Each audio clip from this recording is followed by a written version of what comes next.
Iran போர்ல நடந்திருக்கிற ஒரு முக்கியமான சீன். ஊர்ல பெரிய ரவுடி இருப்பாங்களானே, அந்த ரவுடிக்கு பின்னுக்கு பல அல்லக்கை ரவுடிஸ் இருப்பாங்க. இந்த அல்லக்கை ரவுடிஸ் நேரடியா ஒரு சண்டையை பிடிக்க மாட்டாங்க. என்னடா பயம், பெரிய ரவுடிக்கு பின்னால மறைஞ்சு நின்று கொண்டு ஏதாவது சீண்டி கொண்டிருப்பாங்க. நாங்க பார்த்திருக்கிறோம், இந்த காட்சிகளை எத்தனை சினிமால பார்த்திருக்கிறோம். இந்த மாதிரியான ஒரு சீன் ஈரான் போர்ல நடந்திருக்குது. வீடியோக்கு ஒரு லைக்கை போட்டுட்டு வாங்க என்ன விஷயம் சொல்லி கிளீனா பார்க்கலாம். ஈரான் போரில் இஸ்ரேலும் அமெரிக்காவும் தாக்குதல் நடத்திய போது இன்னும் சில நாடுகளும் ஒன்று சேர்ந்து ஈரானை நேரடியாக தாக்கிய விஷயம் இப்ப வெளியில வந்து அதிர்ச்சியை ஏற்படுத்தி இருக்கு.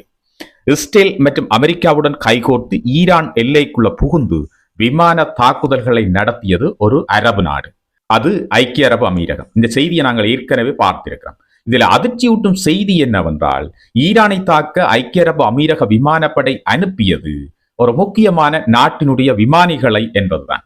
அது பாகிஸ்தானினுடைய விமானிகள். ஏன் பாகிஸ்தான் விமானிகள் அனுப்பப்பட்டார்கள்? அது மட்டும் இல்லாமல் பாகிஸ்தான் விமானிகளை ஐக்கிய அரபு அமீரகத்துக்கு அனுப்பியது யார்? இந்த அதிரடி திட்டம் எங்கே தீட்டப்பட்டது என்பது கூட மிக முக்கியமானது. இது வளைகுடா மற்றும் அரபு நாடுகளையே புரட்டி போடக்கூடிய ஒரு முக்கியமான விஷயம்.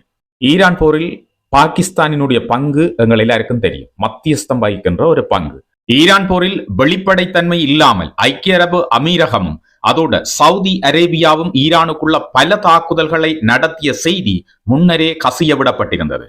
இப்போது பாதுகாப்புத்துறை வட்டாரங்கள்ல கூறப்படுற தகவல்களை பார்க்கும்போது இந்த போர்ல ஐக்கிய அரபு அமீரகத்தினுடைய பங்களிப்பு முன்பு சொல்லப்பட்டதை விட மிக அதிகமாக இருந்திருக்கிறது.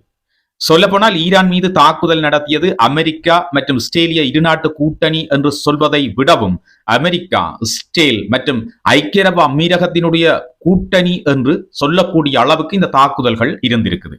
அவ்வளவு தூரத்திற்கு ஐக்கிய அரபு அமீரகமும் மற்ற நாடுகளுக்கு இணையாக இந்த தாக்குதல்கள்ல சம்பந்தப்பட்டிருக்கிற செய்தி இப்ப வெளியில வந்து பரபரப்பை ஏற்படுத்தி இருக்கு. இதுல இன்னும் ஒரு இம்பார்ட்டன்டான விஷயம் இருக்குது. ஐக்கிய அரபு அமீரகம் இந்த போரின் தொடக்க நாட்கள்ல இருந்து போர் நிறுத்தம் அறிவிக்கப்பட்ட அடுத்த நாள் வரைக்கும் ஈரானுக்குள்ள ஏராளமான தாக்குதல்களை நடத்தி இருக்கிற செய்தி ராணுவ வட்டாரங்கள்ல இப்ப கசிய விடப்பட்டிருக்கு. ஈரான் மீது ஐக்கிய அரபு அமீரகத்தினுடைய தாக்குதல்கள் தனியே சுயாதீனமாக அவர்களாகவே திட்டமிட்டு நடத்தப்பட்ட தாக்குதல்கள் அல்ல. அமெரிக்கா மற்றும் இஸ்ரேலிய விமானப்படைகளுடன் ஐக்கிய அரபு அமீரக விமானப்படை ஒருங்கிணைந்துதான் இந்த தாக்குதல்கள் அனைத்தையும் நிகழ்த்தி இருக்கின்றது. ஈரானுக்குள்ள ஐக்கிய அரபு விமானப்படைக்கு ஒதுக்கப்பட்டுள்ள இலக்குகள் பற்றிய உளவு தகவல்களை அமெரிக்கா மற்றும் இஸ்ரேலிய உளவுத்துறைகள் வழங்கியதாகவும் கூறப்படுகிறது. அமெரிக்க, இஸ்ரேலிய மற்றும் ஐக்கிய அரபு அமீரக கூட்டு ராணுவ திட்டமிடலில் இந்த மூன்று நாடுகளும் தனித்தனியே தங்களுடைய இலக்குகளை பிரித்து கொண்டிருக்கின்றன என்ற செய்தி கிடைத்திருக்கிறது. அதாவது அமெரிக்க விமானப்படைக்கு சில இலக்குகள் ஒதுக்கப்பட்டிருக்கின்றது. அதே நேரம் இஸ்ரேலிய விமானப்படைக்கு வேறு சில இலக்குகள் ஈரானுக்குள்ள ஒதுக்கப்பட்டிருந்திருக்கிறது. அதே போன்றே அரபு அமீரக விமானப்படைக்கும் சில குறிப்பிட்ட இலக்குகள் ஈரானுக்குள்ள ஒதுக்கப்பட்டு கொடுக்கப்பட்டிருக்கின்றது. மொத்தத்தில ஒரு ஈரானிய இலக்கு மீது ஒரு நாடு மட்டுமே தாக்குதல் நடத்தி இருப்பதாக சொல்லப்படுகிறது. அமெரிக்கா ஈரானினுடைய அணுசக்தி தளங்கள், வான் பாதுகாப்பு மையங்கள் மற்றும் கடற்படை கப்பல்கள் மீது தாக்குதல் நடத்தி இருக்கிறது.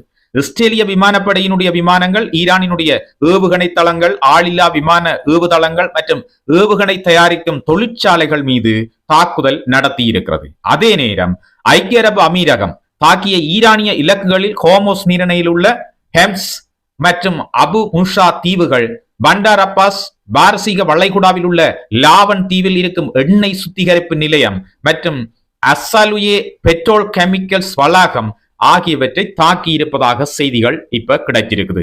இந்த கூட்டு தாக்குதல்கள் திட்டமிடப்பட்ட இடம் எது என்று உங்களுக்கு தெரியுமா?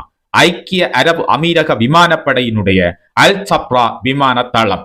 இந்த விமானத்தளம் அபுதாபியில் இருந்து 32 கிலோமீட்டர் தெற்கே இருப்பதாக சொல்லப்படுகிறது.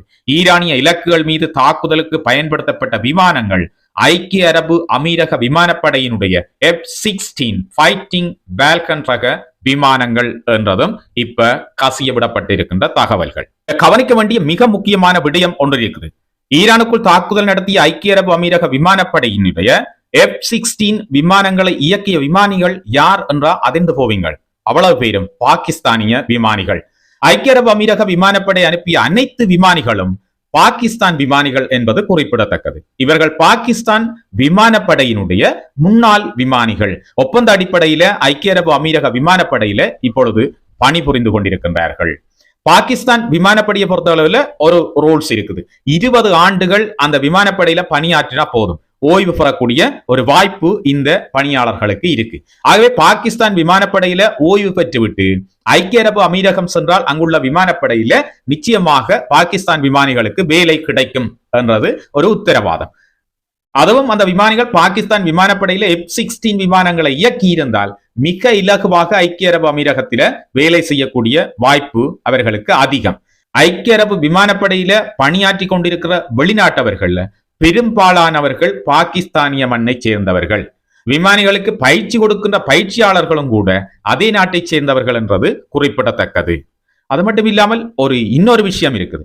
ஐக்கிய அரபு அமீரக விமானங்கள் தமது இலக்குகளை தாக்கியது பற்றி ஈரானுக்கு நன்றாகவே தெரியும். இருப்பினும் ஈரான் ஐக்கிய அரபு அமீரகத்தை வெளிப்படையாக குற்றம் சாட்டவில்லை. அதற்கு பல காரணங்கள் இருக்கின்ற போதிலும் அதுல முக்கியமான காரணங்கள்ல ஒன்று நான் மேலே கூறிய ஈரான் மீதான தாக்குதல்களை நடத்தியவர் பாகிஸ்தானிய விமானிகள் என்பதுதான். பாகிஸ்தானுக்கும் ஈரானுக்கும் சமீப காலத்தில நல்ல உறவு ஏற்பட்டிருப்பது குறிப்பிடத்தக்கது. பாகிஸ்தான் மற்றும் அமெரிக்காவுக்கு இடையிலான இந்த யுத்த நிறுத்த பேச்சுவார்த்தைகள்ல அதிகமாக மத்தியஸ்த நாடாக ஈடுபட்டு கொண்டிருக்கிறது பாகிஸ்தான். ஈரான் ஐக்கிய அரபு அமீரகத்தை குற்றம் சாட்டவில்லையே தவிர வளைகுடா அரபு நாடுகள் மீது ஈரான் நடத்திய தாக்குதல்களில் மிக அதிக அளவிலான தாக்குதல்களை ஐக்கிய அரபு அமீரகத்தின் மீதுதான் நடத்தி இருக்கிறது. இங்குள்ள மற்றொரு முக்கியமான விடயம் என்னென்றா, ஈரான் இஸ்ரேலிய இலக்குகள் மீது நடத்திய தாக்குதல்களை விடவும் ஐக்கிய அரபு அமீரகத்தின் மீது நடத்திய தாக்குதல்களின் எண்ணிக்கை மிக அதிக அளவில் இருப்பதாகவும் சொல்லப்படுகிறது.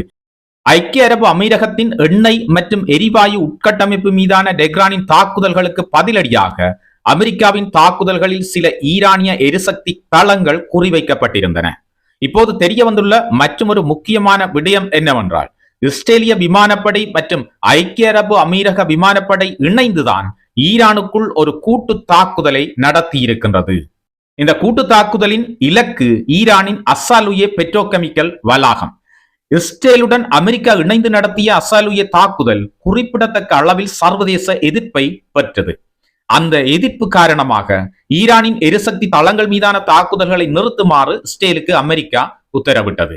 அதன்பின் ஈரானிய எரிசக்தி தளங்கள் மீதான தாக்குதல்களை இஸ்ரேல் நிறுத்திவிட்டது.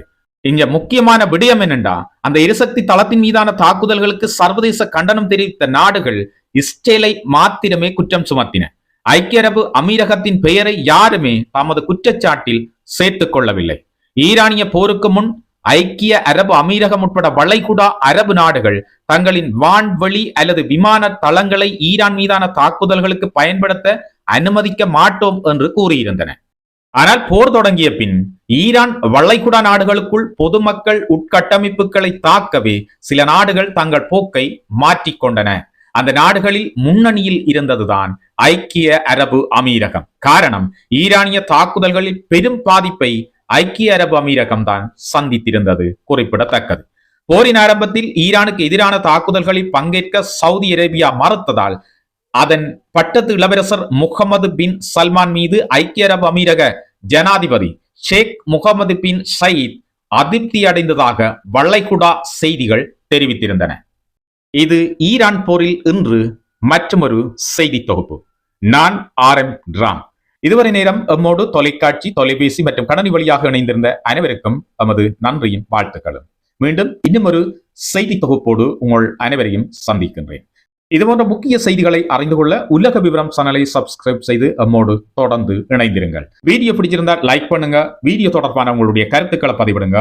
மீண்டும் ஒரு புதிய உலக விவர செய்தி தொகுப்போடு சந்திக்கின்றேன். வணக்கம்.